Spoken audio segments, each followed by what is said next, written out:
Feeling inspired by hosts Ron and Tyler? This episode of the MovieBuffs Podcast is brought to you by the YouTube workout channel Time to Train Fitness. With all things YouTube, it's free.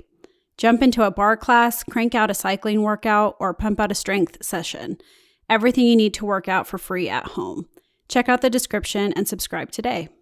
You heard the promo about Time to Train Fitness and you're thinking, how do I get some dumbbells? There's really only two products that I recommend when it comes to at-home fitness, and one of those are the Core Home Fitness Adjustable Dumbbells. If you're already following the YouTube workouts, these are the dumbbells that I use, me, Tyler, and you've probably seen me adjust them between the weights super fast. Along with adjusting quickly, they go from 5 pounds to 50 pounds and feel great in the hands. Head to the link in the description and grab yourself a pair. You have the free workouts on YouTube and will now have the dumbbells to help you reach your fitness goals. Let's get to the episode.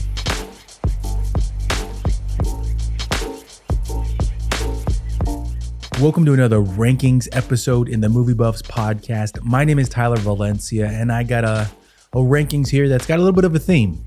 Now, with 2023, we already did our upcoming most anticipated series, returning series episode, and I'm not sure if any of those that I'm going to go over in this episode were on there.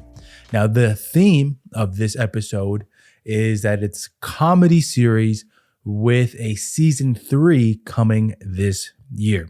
Now, a bonus of this episode, in my opinion, some people might not think it's a bonus because now you have to pay for more platforms, but all 3 of these series are on different platforms. The shows that I'm going to be going over, that I'm going to be ranking, talking a little bit about, are Hacks on HBO Max, Party Down on Stars, and Dave on Hulu. With all 3 of these, I didn't know what they were before seeing them in the last year. So I didn't see the seasons 1, 2, and that's another part of the theme of this is that I actually didn't see any of Party Down or Dave prior to the last couple of months. I didn't even have them on my radar. And I'll get to the parts where how I found them, that kind of stuff, once I get and start ranking them. With these, I will say that I'm pretty excited to rank these because I liked all 3 of these shows. All 3 of them, I would recommend them to anybody listening. I have already done a ranking show where I wouldn't recommend some shows. And so this one would highly recommend all 3 of these. If in them, there's going to be a part where I give a recommendation, talk about who I think would like them. If you fit that category, pop it on. See what you think. Come back to this episode and leave a comment on maybe Instagram, Facebook, what you think, how you would even rank them.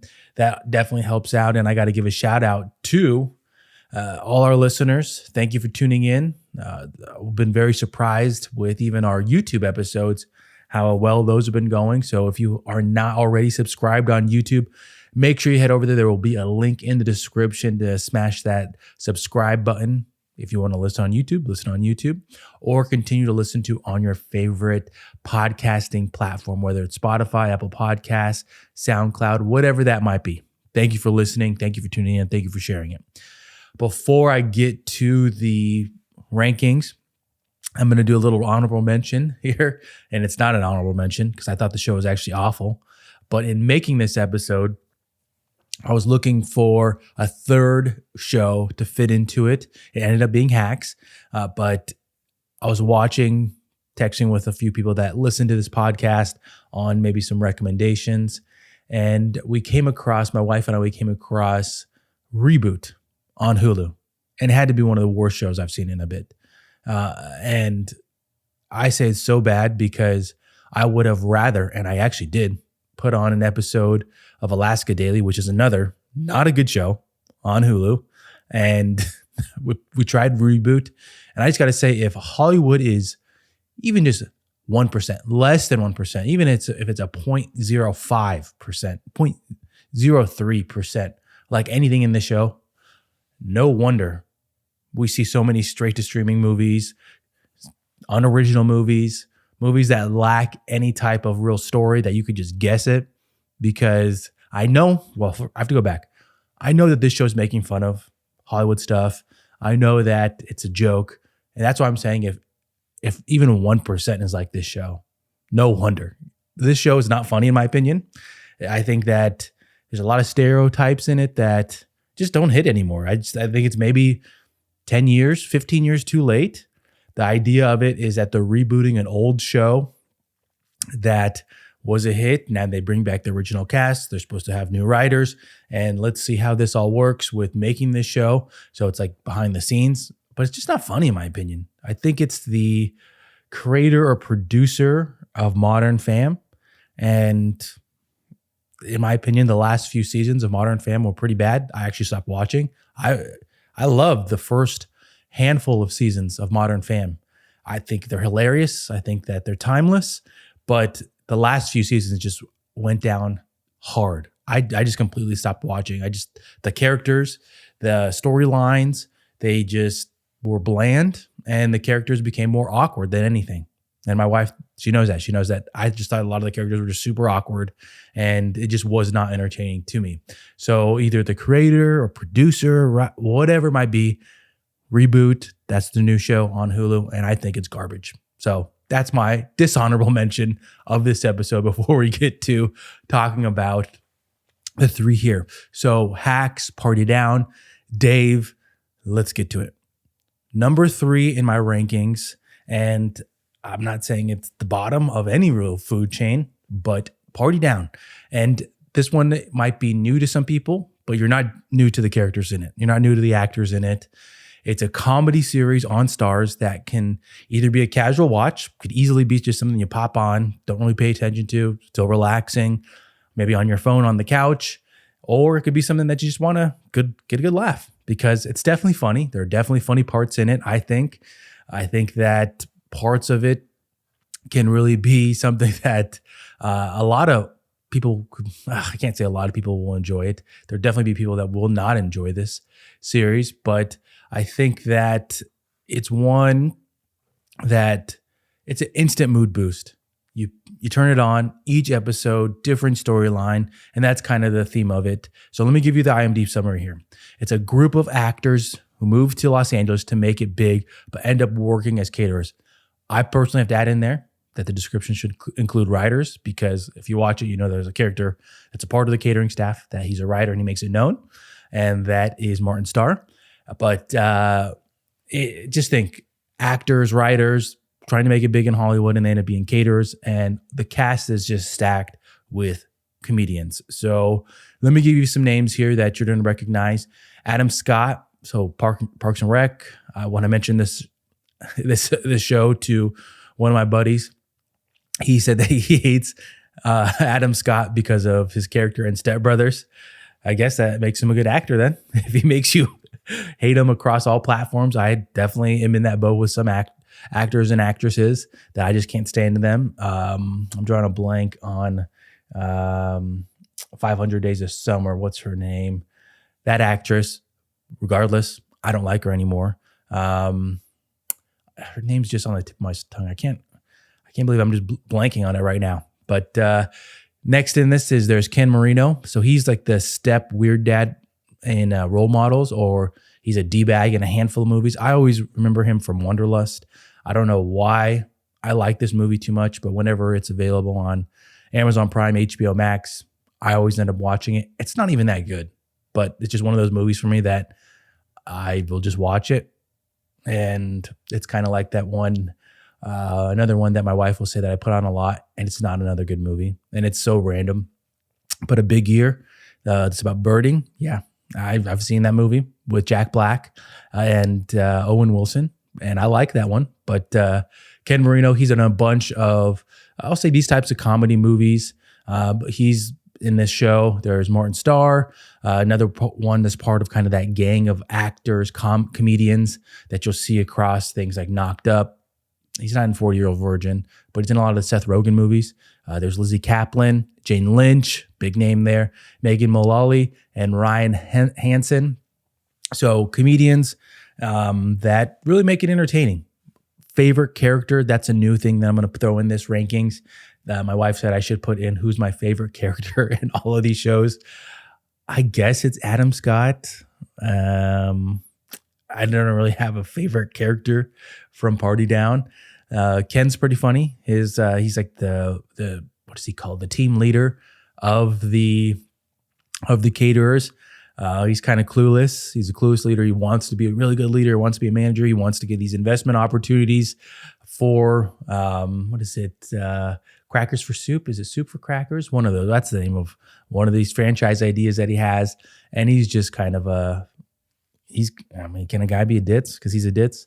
But I guess Adam Scott and he was one time in a commercial. I think it was a beer commercial. That's what they said. They've never shown it. I think that's kind of funny. They've never shown it. But I guess he would be my favorite character in Party Down. I will admit, though, with this, I have seen the first episode of season 3 already.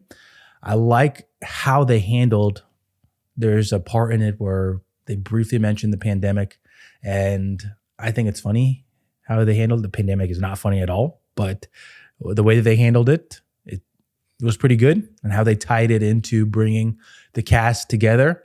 I think in other shows, movies, the one that always comes to mind is maybe Glass Onion, is that the way that the pandemic, things that involve it are either cringy or even just hard to kind of put in a show movie. So they did with it. It's pretty good. Ties it into their show and how they could get everybody back after so long. So it's pretty funny that way. I think one of the main reasons why I liked it, and I brought this up, maybe it was halfway through season 1, of why I think I liked it, was that the music reminded me of a movie called Sideways. And another one, throwing out random movies in this episode. I don't know what was in my mind when I was making my outline for this rankings episode, but Sideways, another one of those movies that I will randomly put on, or that I randomly became obsessed with it. So much obsessed that for my 30th birthday, went on the Sideways tour in Buellton. I've gone to a lot of the places in that movie, and I just seem to like that movie. But the music for Party Down strangely reminds me of Sideways.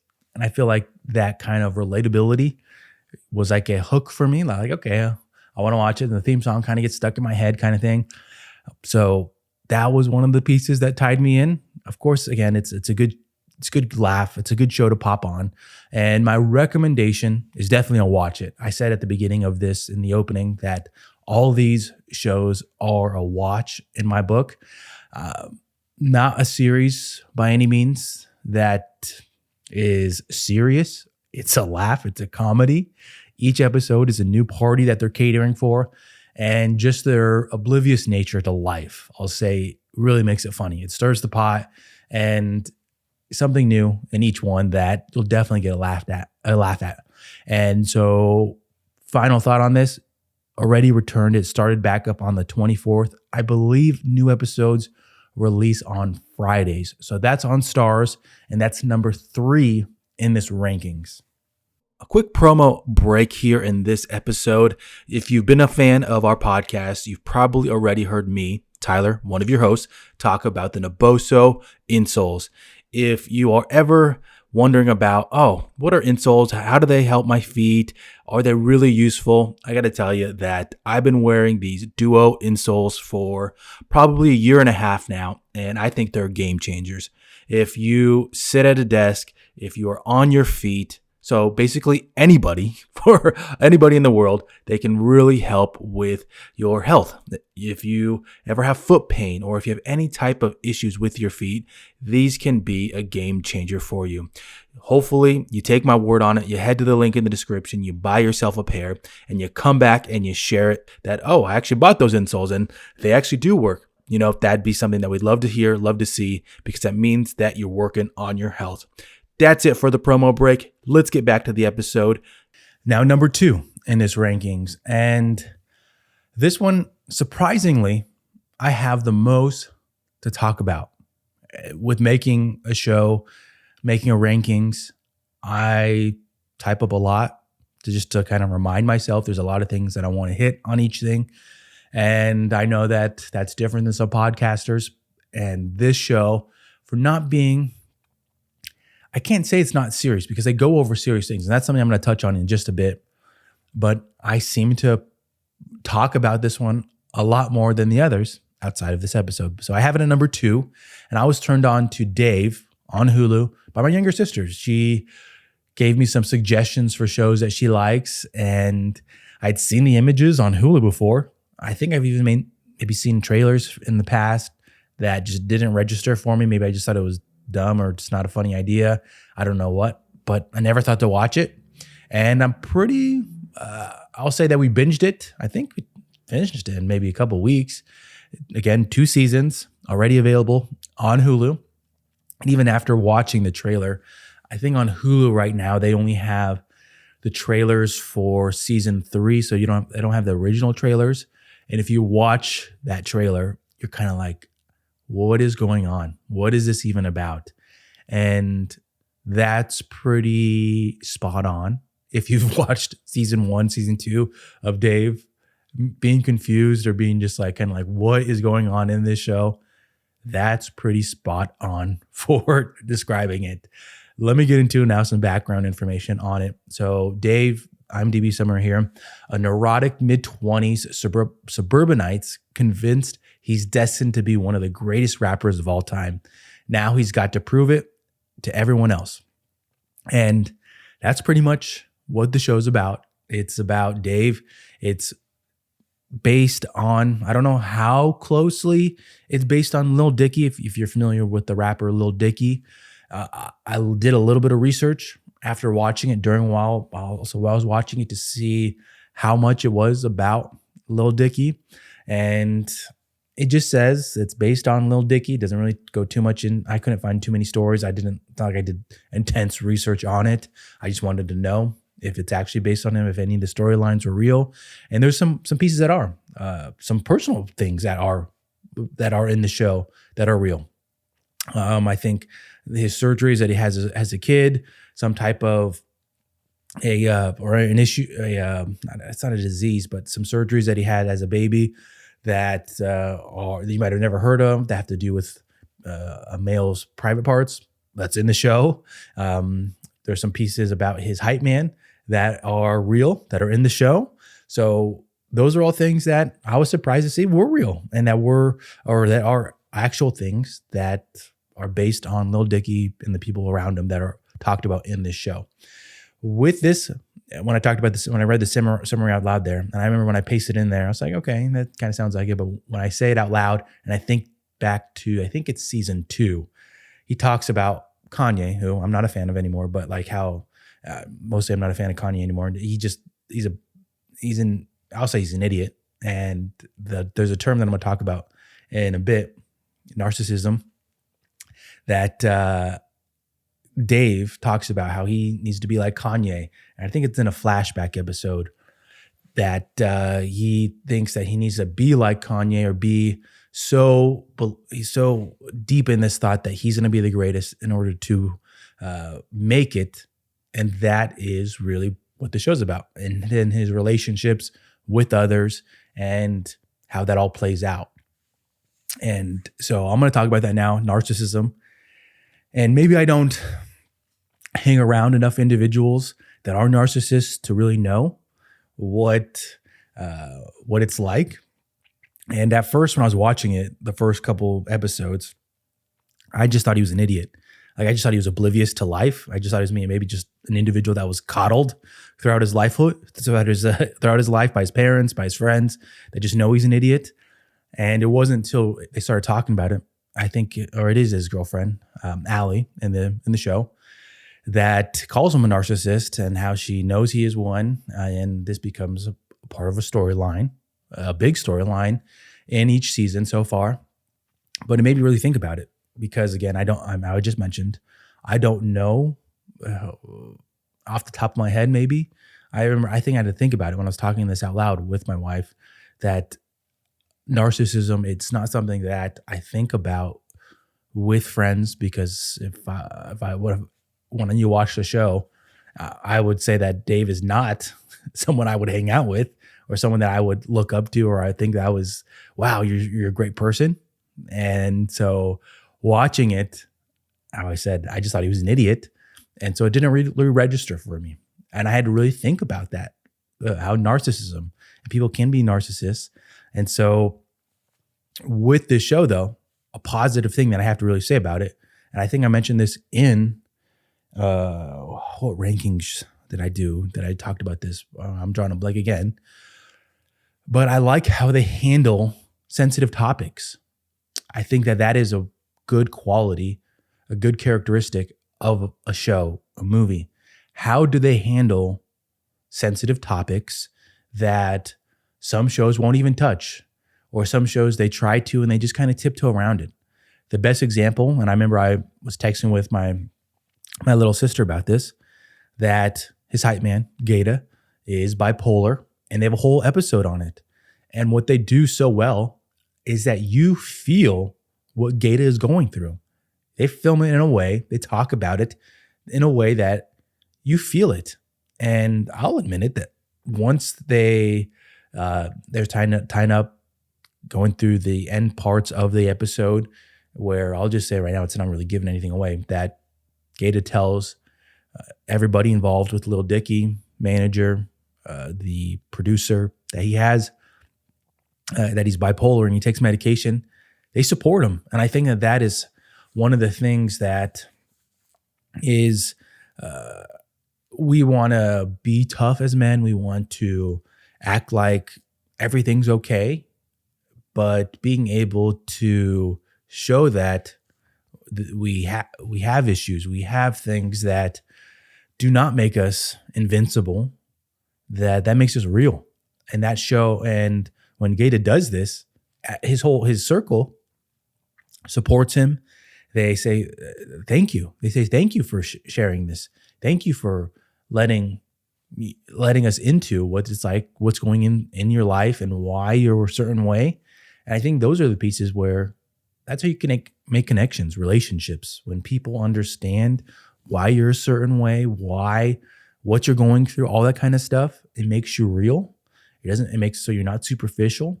It makes it so you can make connections, and it helps people understand your motivations in life, things of that nature. So I have to say that that is a big positive of this show in my book. Yes, some of the storylines are absurd. Some of the things that are done in it, you're just laughing your head off. There's many of the things that my wife and I we just started busting up laughing. And I'll say that I know that I could feel that she wasn't bought in right off the bat with a few episodes. I thought I was pretty captured in the first couple too, but I think there is an episode that goes over milking, and that doesn't really give much away. But I think that was the episode that caught her, and it's something that no matter where you are, you might just feel caught up in it. And again, the storylines are just absurd at times. I've kind of sped through my notes here. I'm going to go back here and go over the cast. So Dave Berg, who's Lil Dicky, that's Lil Dicky. There's Andrew Santino. You might remember him if you saw I'm Dying Up Here. That's a show on Showtime. Got canceled after 2 seasons. I like that show. I've rewatched it, I think 2 or 3 times. There's Gata, who's Lil Dicky's actual hype man, and how I just talked about. He's bipolar. They have a whole episode on it. Really well done. Taylor Mizak, I think I said her last name correctly. She's on shows like Players or 10-Year-Old Tom. I didn't know who she was prior to this, and I'm going to talk about her in just a second.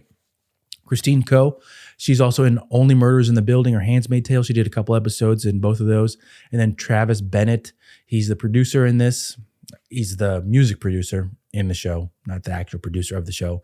Yeah, and he's also in Loiter Squad. I'm going to say now that my favorite character, got to go through all my favorite characters of each one of these, is probably Allie. There's no way that it'd be Lil Dicky. I think, how I mentioned before, I thought he was an idiot at first. And narcissism is not a trait that I would be friends or like someone if they were one of those. It's probably Allie. She's sweet, supportive, kind, and kind of embraces the weirdness. And this is a little insight into me here. But I feel like there's a part in one of the first few episodes, I think it's either the second or third, or even the first, that she is like weird too. Like she is goofy and goes along with the weirdness of Lil Dicky. Always comedic, the sayings, all that kind of stuff. And I picked up on that because in a non-professional setting, I'm a little bit I am goofy and I'm weird, and I say things and do things that are funny. And so I feel like that trait is something that I can appreciate. Some significant others might want to be too serious, or might want to not want to embrace being weird themselves. So seeing that in a character, I noticed it, and I like that. I know that my wife, she probably is more goofy now that she's married to me. We've been together for almost 12 years total. And so that's also like with friends too. Like, if you watch or listen to our podcast, this MovieBuffs podcast, you know that Ron is, he's a different character. And that's why Ron and I get along. We just mess around all week when we don't live in the same city anymore, but we are weird and we send each other the weirdest things that is just nonsense. And so the goofiness, embracing that, I noticed that in her character, and I like that. And so recommendation, if you're a fan of shows like Yellowstone, probably not going to like Lil Dicky and Dave. That's a joke. Take it how you want it. But I think it's a watch. If you like Hacks or even Workaholics, you're probably going to like Dave. And season 3 returns on April 5th. Okay, top of the rankings here, and it's Hacks. And I have to give credit to my wife for recommending this one. And the second that she recommended Hacks for this rankings episode, I immediately put it at the top. And it's because I think I think it's one of the best shows out there at the moment. It wasn't on my radar. I think it's because I haven't watched it in a bit, but it fits all the criteria of this rankings episode. Season 3 is coming out this year. They already have 2 seasons already made that you can go watch. You can go binge watch. It's on HBO Max. But it is definitely one of the best shows out there, in my opinion. It's a female-led cast, and I'm going to talk about the cast in a bit. But it's funny. It's got real storylines, things that I've already talked about. And when I say real storylines, real issues that people go through, it shows the struggles that they're going through, all that kind of stuff.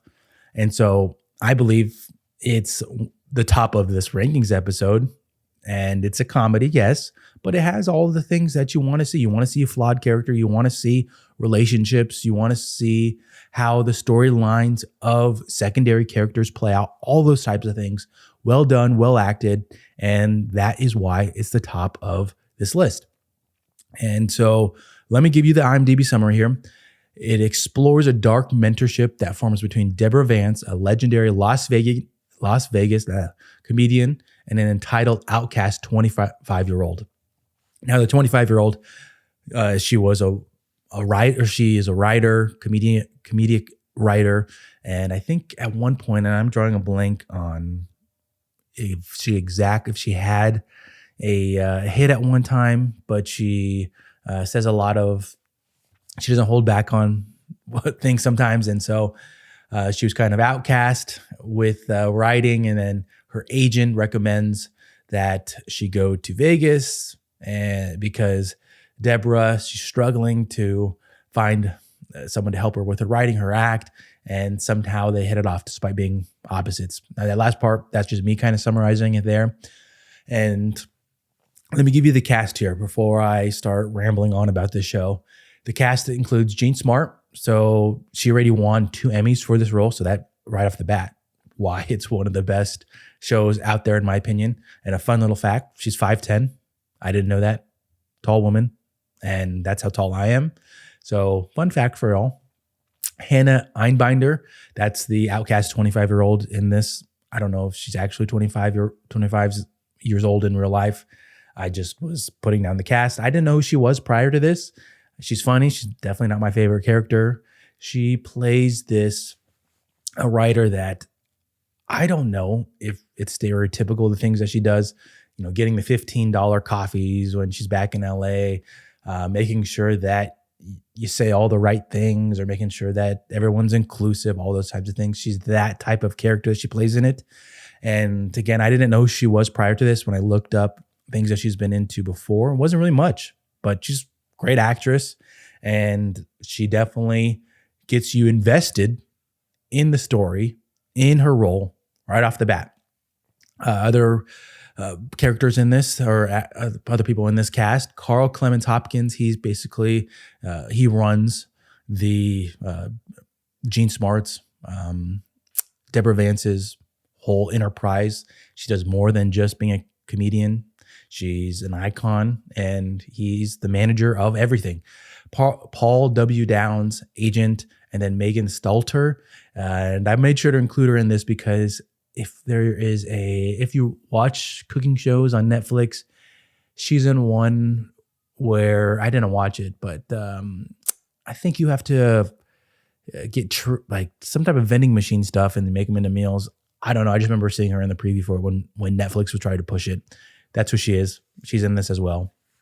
Now, there's a few scenes that stick out in my mind. And yes, this is a fictional show. Deborah Vance is not real, but the way that it's written, the way that it's acted, it's solid, gets you invested. And the scenes that stick out in my mind when I was making this are ones that go into being great. And I'm trying to kind of build up Deborah Vance here, the character that's being played by Jean Smart. And she is an icon. She was once the biggest comedian, female comedian, and the routines that they show that Deborah goes through on a daily basis and her dedication to her craft. Those are all things where greatness is made. You think that being a celebrity is this glamorous life, but it's super early morning workouts, the self-care, the plastic surgeries, all these types of things that she's dedicated to build her enterprise. The big house, the fancy cars, all that kind of stuff. That's where it's made. Not just on the stage, not with the acts, just the acts. It's all the pieces into that.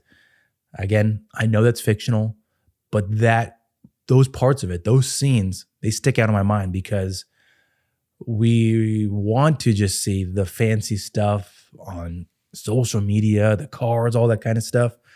But the entrepreneurs, the CEOs that I know, and this is where, I would say I get some of my work ethic, is that the CEOs that I know that are that are running billion-dollar companies, that are million-dollar companies, it's make sure you get all your stuff done, but it's back to work, no matter what time it is. And I know that, I remember I used to train a client, this was years ago. He's the president of a huge company. If I said the name of it, you would 100% know what it is. And I remember I would train him sometimes, 3, 5, 4, sometimes middle of the day. And then it's back to work. Even if it's 4:30, 5:30, back to the office, back to work. And so seeing those scenes, they just stuck out of my mind because it's that greatness, the dedication to her craft. So my favorite characters, after saying that, it's Deborah Vance. She's a flawed character, bad relationships with her daughter, with others, but you get very quickly her reasoning behind it, the sacrifices that she went through. And when they have these scenes, and when you think about it, the question is always, is it worth it? Is it worth everything you have now, the money you have, the relationships you have now? Is it worth it? Is that journey worth it? You can't always go back on it, but you think about that question because maybe the position you're in, or maybe the position you want to be in, there's sacrifices in it. So that character development, I think it's well written, and of course, it's well acted. It's perfectly acted, and that's why she's gotten 2 Emmys for that role. This is not the one that I have the most written out for. I just hope that that you listen to that part and you want to go watch it. How I said, it's a watch. definitely a watch. If you like Dave, if you like good shows on HBO Max, you like female-driven casts, you like quality shows, you like things where you're going to laugh, where you're going to get real storylines, or where you're going to feel the emotions, Hacks. Go watch it. I didn't find a return date for Hacks. It just says it's going to return sometime in 2023. And I think I've seen even like it pop up in little clips on HBO Max when they do like the commercials. So it's going to return sometime this year. I don't know when, but catch up, watch the first 2 seasons, and let me know what you think. That's been it for this rankings episode. How I started off saying, I hope you enjoy these. Thank you for listening, but also I want to know what you think. Where would you rank these 3 if you haven't seen them? If you have seen them, where are you putting them? If you haven't, watch them, then let me know. Throw it on your favorite social media platform, Instagram, Facebook. What usually does happen is that I get a text message from our listeners that know me, and they tell me where they rank them. I appreciate those. I got to make sure that I throw that out there. I appreciate those. I appreciate everybody that listens. Thank you for tuning in for this one, and I'll see you in the next one.